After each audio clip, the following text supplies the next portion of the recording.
today, Jennifer and I and others had a chance to go see the western wall of the Temple Mount, the western wall tunnels, so much of the old city.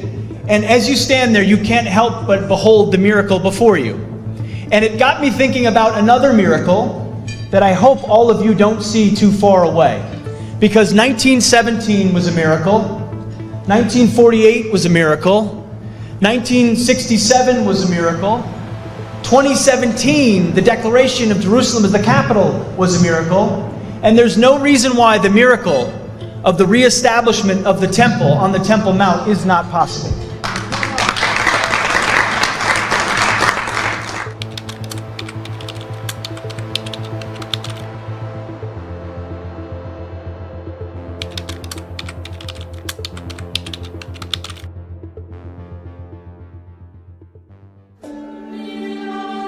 In the year 1119, in the ruins of the most sacred site on earth, 9 knights swore an oath of poverty and took up a strange commission.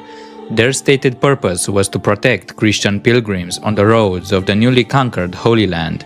Yet, for the better part of a decade, these 9 did something odd. They admitted no new members, they mounted no recorded patrols of the roads, and instead they lived on the Temple Mount of Jerusalem in quarters the king had granted them atop the very platform where the Temple of Solomon had once stood. They took their name from it. They became the poor fellow soldiers of Christ and of the Temple of Solomon, later known as the Knights Templar. And a legend has clung to them for 9 centuries that in those silent early years they were not guarding roads at all. They were, in fact, digging.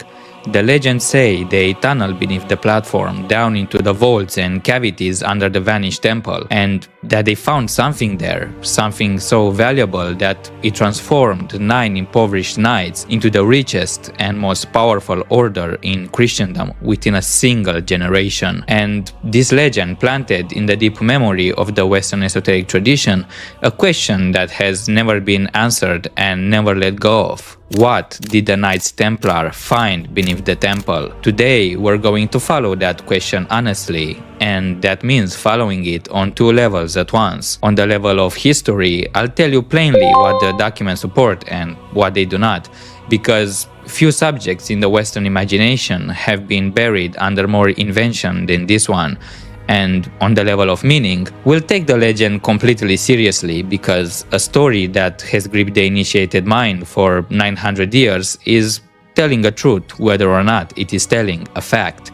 And the truth it tells turns out to be one of the deepest teachings in the history of mankind. From the secret vaults of the Royal Archdegree in Freemasonry to the movements that even today dream of raising the temple once again, the answer the legend circles in all its form is a name. And to understand why the recovery of a name could be the secret beneath the temple, we have to begin with the temple itself and with the God whose name could not be spoken. Before we go further, a quick word. For 3 years this channel spoke through an AI voice. Starting today, that changes. This is my own voice and my own face, and what I'm doing here is really out of my comfort zone. So apologies if some pronunciations are not perfect or the content seems a bit rigid at first.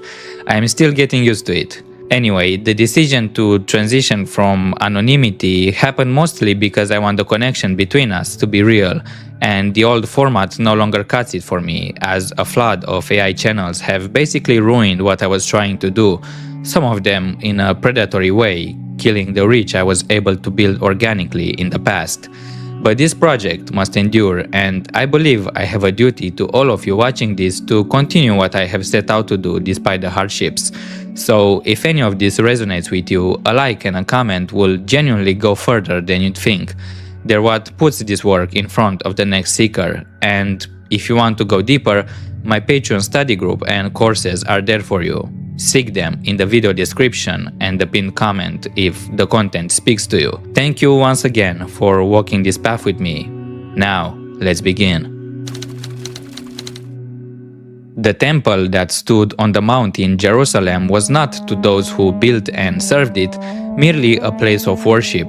It was the dwelling of the name of God on earth, the single point where heaven and earth were joined, the architectural body of a presence too great for any house to contain. The Hebrew Bible describes its construction by Solomon in the 10th century before the Common Era. It was raised according to a pattern, and it was built, as the text is careful to specify, without the sound of iron tools on the sacred site. The stone was dressed elsewhere and assembled in silence.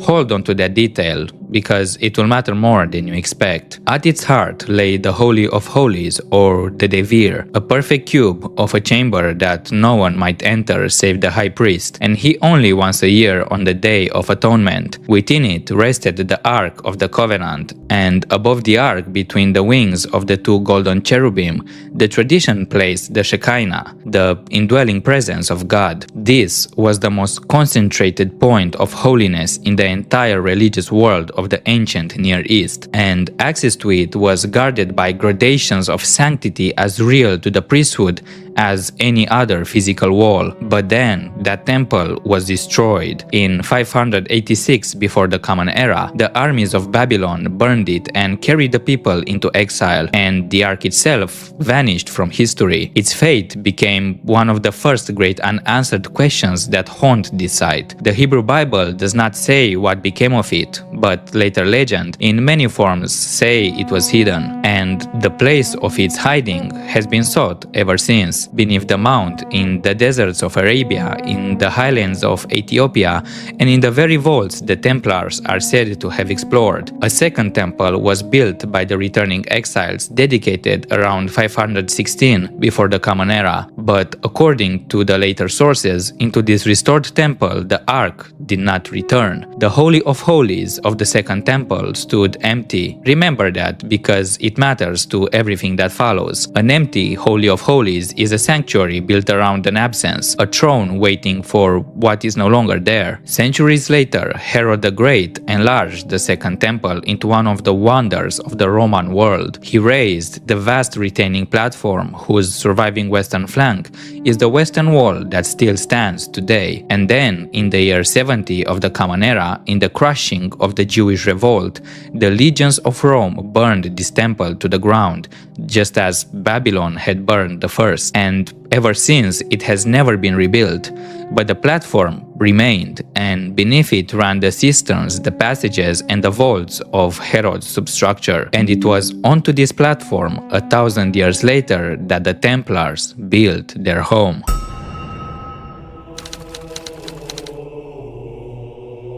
The documented history of the Knights Templar needs no embellishment. It's dramatic enough on its own.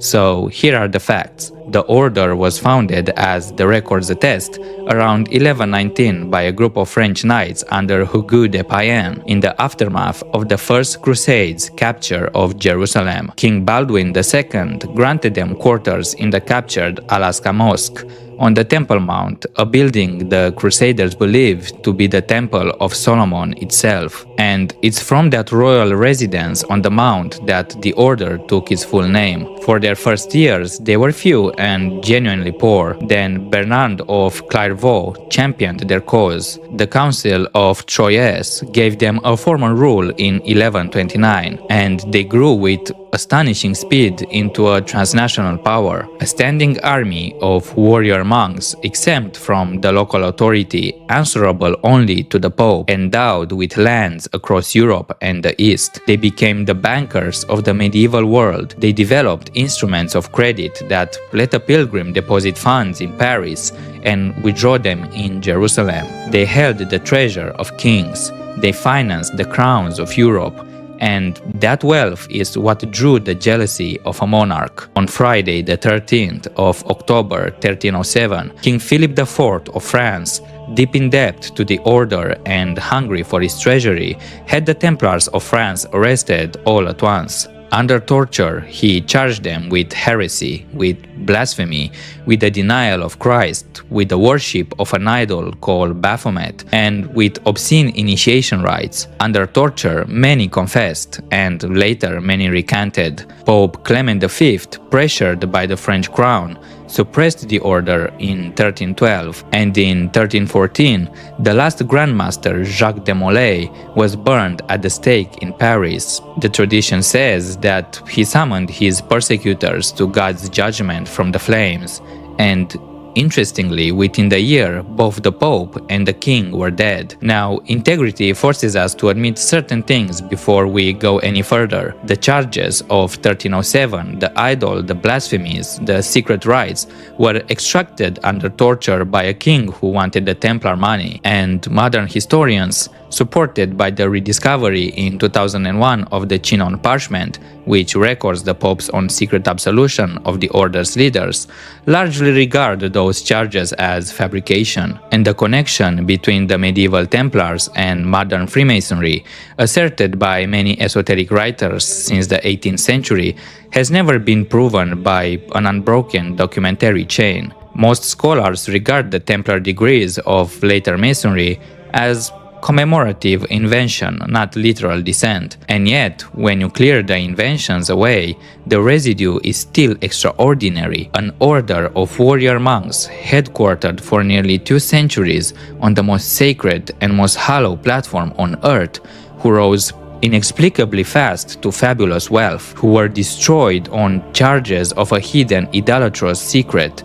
and around whom almost immediately a legend crystallized that they had found something beneath the temple. The legend is not history, but the legend is itself a historical fact of the greatest importance, and that's because of what it claims they found, and because that claim lines up with uncanny precision with a teaching preserved in an entirely separate stream of the tradition, a teaching I believe you need to understand. Sort the legends of the Templar discovery honestly by their age, and they form a revealing sequence, because the treasure grows more spiritual as the centuries pass. The earliest guesses were material. They imagined gold, the literal treasure of the order. Later imagination reached for relics. The Templars were said to have recovered the Ark of the Covenant, lost since Babylon, or the Holy Grail in the romances that wove the order into the Arthurian legend, or the burial shroud that some later connect to the cloth venerated at Turin, or the head of an idol, that mysterious Baphomet of the trial records, which modern writers have read as a Gnostic emblem, a garbling of Muhammad's name, or in the hands of one of 19th century occultists who drew its famous God-headed image, a symbol of the reconciliation of opposites. And later still, and this is the reading that concerns us the most, the treasure became knowledge, lost scrolls, hidden gospels, the secret teachings of an inner tradition, and at the deepest layer of the legend, a certain word, a word which the Jewish people have been forbidden to utter. At the center of the religion of Israel stands a name, and at the center of that name stands a silence. The God of the Hebrew Bible reveals to Moses at the burning bush a personal name. It's written with 4 Hebrew letters that scholarship transliterates as IHWH and calls the Tetragrammaton, or the 4-letter name. This name was held to be holy beyond all others, the very signature of the divine presence, and across the Second Temple period, its pronunciation came to be guarded with absolute strictness. The Third Commandment forbade taking the name in vain, and the tradition extended that into a reverent practice of not pronouncing it at all. In its place, when the text was read aloud, the reader would substitute another word, most often Adonai, meaning my Lord, and in later usage simply Hashem, which means with perfect economy, the name. There was a single exception, and it is the heart of the matter. On the Day of Atonement on Yom Kippur, the high priest entered the Holy of Holies, the one man permitted into the one place on the one day, and there, according to the rabbinic tradition, he pronounced the name in its fullness, the only utterance of the true name allowed in all the year, spoken at the ritual center of the world. And when the people heard it, they fell to the ground. This was the living link between the name and the temple. The true name was spoken aloud in only one place on earth, the innermost chamber of the house built to contain the presence that the name named. And then, as previously mentioned, the temple was destroyed and the link was severed. With the end of the sacrificial priesthood, the annual utterance stopped, and the correct sounding of the tetragrammaton, passed down by the priest, spoken only in that guarded chamber, was lost. The written letters remained in every scroll, but the way they were sounded passed out of living knowledge. The popular forms you sometimes hear today are modern scholarly reconstructions, which is exactly why I won't try to vocalize it here. The tradition's own reverence is the right posture. A manufactured pronunciation will be both false and irreverent. So consider what the destruction of the temple really meant in this light. It was not only the loss of a building, it was the loss of the place where the name was spoken, and with it the loss of the name's living sound. The true word of God, gone silent, buried under the ruin of the sanctuary that had been built around its utterance, a lost name beneath a lost temple.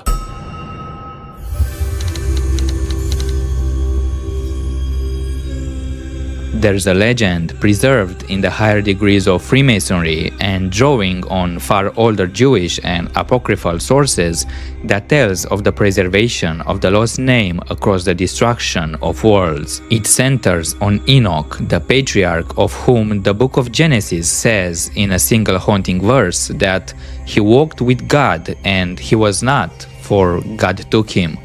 The man who did not die but was carried living into heaven. Around this figure grew an immense literature, the books of Enoch, in which he ascends through the heavens, beholds the secrets of creation, and receives the hidden knowledge of the cosmos. The Masonic legend of Enoch tells it this way: Enoch foresaw that the world will be destroyed by a double catastrophe, first flood, then fire, and so he resolved to carry the most sacred knowledge to the cataclysm to come. He had received in a vision the ineffable name of God, and to preserve it he built in the bowels of a mountain a series of 9 vaults, one beneath another descending into the earth, and in the deepest vault he laid a triangular plate of gold and engraved upon it the true name. He also, it is said, to have raised 2 pillars, one of brass to survive water and one of marble to survive fire, and on them he inscribed the whole sum of human knowledge,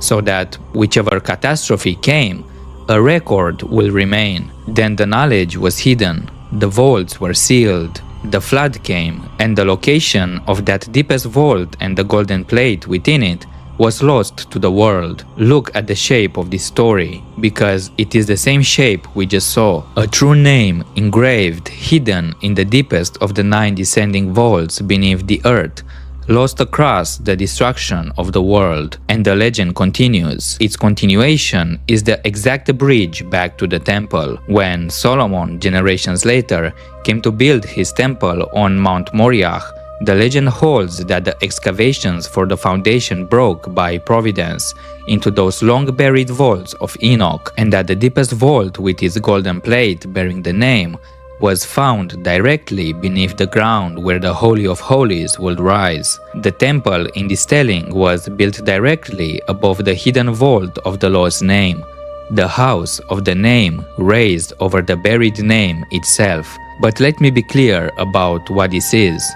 This is sacred legend, the symbolic inheritance of the initiatic degrees. It is not documented history, and I'm not offering it as one. I'm offering it as the carrier of a meaning. But now hold the 2 images side by side, the Templar legend and the Enoch legend, and feel how they rhyme. Knights quartered on the Temple Mount, digging into the vaults beneath the platform and finding something of immense value, and a patriarch's hidden vaults beneath the same mount, holding the engraved name of God. The legends were made to converge, and at the point where they meet stands the lost word.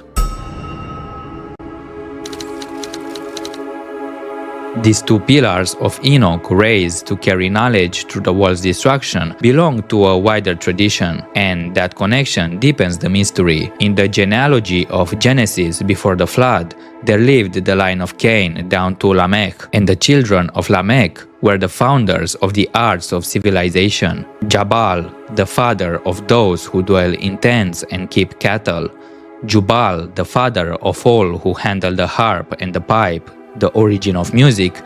Tubal-Cain, the forger of every tool of bronze and iron, the first metalworker, and their sister, Namah, named in some traditions among them. These were the bringers of the practical and the harmonic arts, the founders of the crafts on which all building and all culture rests. And the legend, preserved by the ancient historian Josephus and carried into the Masonic tradition, holds that this line, knowing the destruction was coming, inscribed their accumulated knowledge upon two pillars. One that water could not dissolve, and one that fire could not consume, so that the arts might survive the flood. You see the motif repeating. Is the same as the pillars of Enoch, two pillars built to defeat the two catastrophes, carrying the wisdom of the world across its destruction. These traditions interweave, and then the pillars appear a third time at the temple itself. When Solomon raised his house,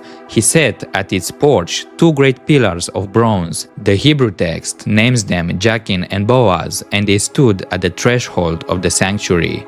And these two pillars have become among the most enduring symbols in the whole Western esoteric tradition, the gateway through which one passes into the holy, two opposed powers reconciled into the single passage they frame. So watch the dots connect. The preservers of that first world, the children of Lamech and the patriarch Enoch, fix the wisdom of the world upon pillars against the coming catastrophe. The wisdom passes through the flood. It descends along the channels this legend traces to the builders of the temple, where the pillars rise again at the threshold of the house of the name. And the deepest of that wisdom, the name itself, lies engraved on a golden plate into the vault beneath the floor. The recovery of that lost name is the explicit climax of one of the most significant degrees in all of Freemasonry, the Royal Arch. And whatever you conclude about the history of the fraternity, the symbolic drama it preserves is the purest distillation of everything we've been tracing. Start with the central degree of the Master Mason, the degree on which the whole of the craft is built. It turns upon a loss. In its legend, the secret word, the true name that belonged to the master builders of the temple, is lost through the death of the chief architect Hiram Abiff. He is slain rather than surrender it, and in his death the genuine word passes out of the world. The craft is left with a substitute word, a temporary token used in the language of the ritual until future generations should find out the right. This is the great secret hidden in plain sight at the very heart of Masonry, that what the Master Mason most essentially possesses is the knowledge that the true word has been lost, and that he holds only a substitute in its place. The Royal Arch degree is the recovery, and in the 18th century, this search for the lost name drew a handful of Jewish Kabbalists and Frankist mystics towards the esoteric fringes of Freemasonry, to orders such as the Asiatic Brethren, where Christian and Jewish seekers met over the same lost word. But that is a story for another time when we shall discuss the convent of Wilhelmsbad. Anyway, here is the legend of the Royal Arch. It's set in the time of the rebuilding of the temple after the Babylonian exile. Workers clearing the ground for the second foundation discover beneath the ruins of the first temple a hidden vault. They descend into it, and there they find a cube of white marble, an altar, and upon it a plate of gold, and engraved upon the gold the long-lost true name of God, recovered at last from the depths beneath the Holy of Holies. The substitute word is set aside, and the true word, lost since the destruction, is restored to those prepared to receive it. Now look at what has happened. Watch how every thread of this investigation has drawn together into a single image: the vault beneath the temple, the descent into the earth, the plate of gold, the engraved and lost name, and its recovery by those who dug beneath the foundation. This is the Enoch legend, the Templar legend, and the Royal Arch legend, telling in three voices one single story: that the true name of God was hidden in a vault beneath the temple, that it was lost across the destruction of the world, and that it was recovered by those who descended to seek it. So let us return to the question we started with, and let's answer it on both of the levels we've kept in view this whole time. On the surface of documented history, I'll say it without evasion. We do not know that the Templars found anything beneath the Temple Mount. The evidence that they even dug there at all is inference, not record. Anyone who tells you as an established fact that the Knights Templar recovered the Ark or the Grail or the name of God beneath Solomon's temple is selling you a certainty the sources simply do not support. But now, let me make a deliberate move into speculation, and I'll mark it as exactly that, because this question deserves to be followed to the level where it stops being merely unanswerable and starts being illuminating. Suppose the legends are right, not necessarily about the physical event, but about the meaning they all independently encode. Three separate streams of tradition, the Enoch, the Templar, and the Masonic, converge on a single image with a precision that is itself remarkable. When traditions that do not depend on one another arrive at the very same image, the esotericist learns to suspect that the image is carrying something real, whatever the status of the events is being dropped over. And what it carries, read at the level of meaning, is this: that the most precious thing humanity ever possessed was a name, the true word that joins the human to the divine, that this word was lost in a catastrophe, buried beneath the ruins of the sanctuary that once contained its utterance, and that it remains there still in the deep vault, waiting to be recovered by those willing to descend and dig. Whether a physical plate of gold ever lay beneath that mount is, at this level, besides the point. The name beneath the temple is a truth about the human condition, and to understand it, we finally have to ask what the temple itself in the esoteric reading actually is.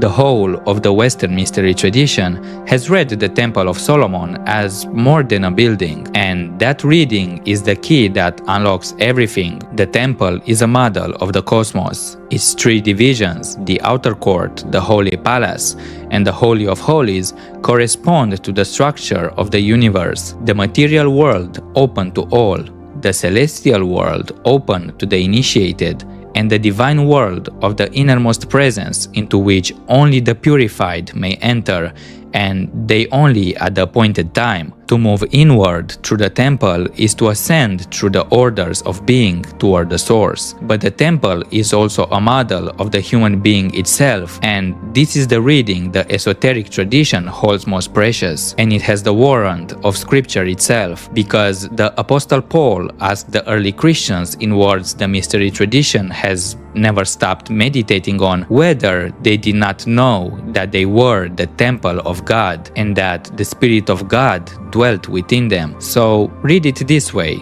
the body is the outer court, the soul is the holy place, and as the Gospel of Thomas says, the kingdom of God is within. In the innermost chamber, the Holy of Holies of the human being, the secret sanctuary at the center of the self, dwells the presence and the name. Read this way, the entire drama of the temple becomes a drama of the human interior life.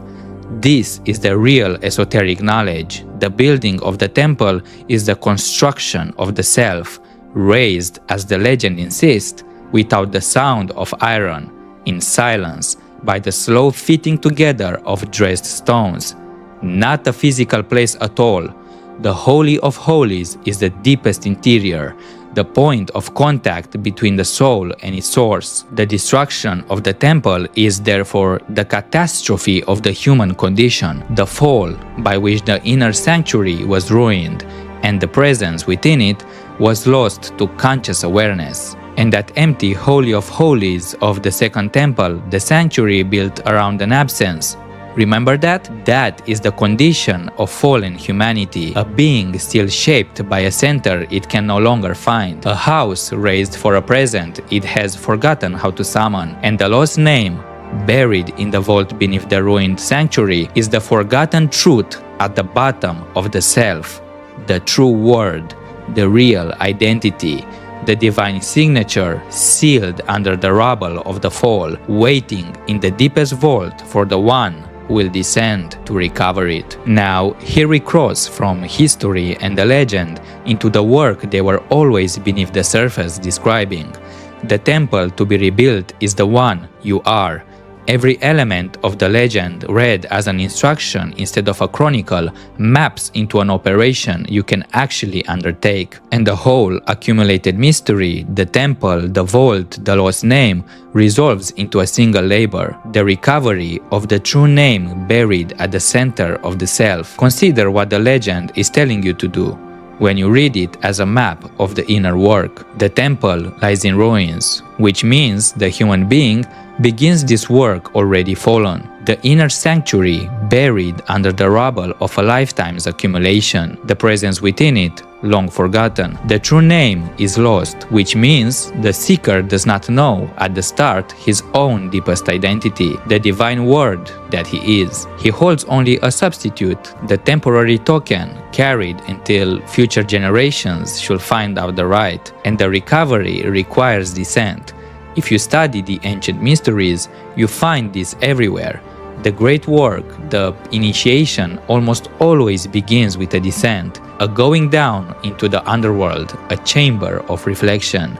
This is the hard heart of the teaching, and is the very reason the vault lies beneath and not above. The name is not found by ascending into the heights, it's found by descending into the depths, down through the 9 vaults into the buried places of the self that the seeker will rather not enter, to the deepest chamber where the golden plate waits beneath the ruined floor. The work of recovering the lost word is the work of descending with discipline and with courage through the layers of the self to the forgotten sanctuary at its base, clearing the rubble of the fall and bringing up from the bottom the true name, the divine identity, the real word the soul has carried, buried, and silenced all along. This is the rebuilding of the temple, performed in the only temple that finally matters, which is the one you already are, as within, so without. And it is the same great work we have traced through every tradition we've ever examined on this channel. The alchemist drawing gold from the base matter,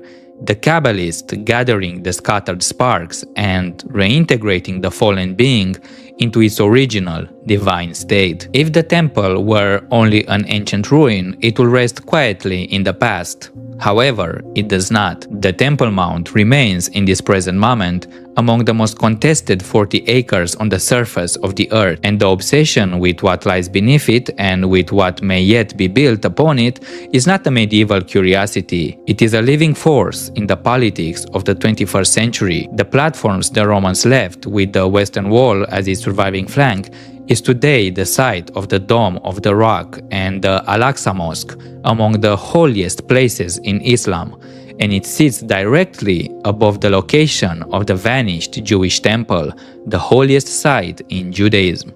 Beneath it and beside it, archaeological excavations have gone on for over a century and a half, from the explorations of the British engineer Charles Warren in the 1860s, who mapped the subterranean passages and cisterns of the mount, to the modern Western Wall tunnel that runs along the buried length of the Herodian Wall, to the ongoing digs in the city of David to the south. These are documented realities. The digging beneath and around the mount is not a conspiracy theory. It is a fact of the archaeological and political record carried out amid genuine and serious dispute over sovereignty, custody, and the stability of the sacred structures above. And there exists, further, a documented movement dedicated to the building of a third temple. Organizations in Jerusalem have, by their own public account, already prepared ritual vessels, vestments, and furnishings for a future temple service. And the fate of the mount is woven for some into the eschatological end times expectations of both Jewish and Christian traditions,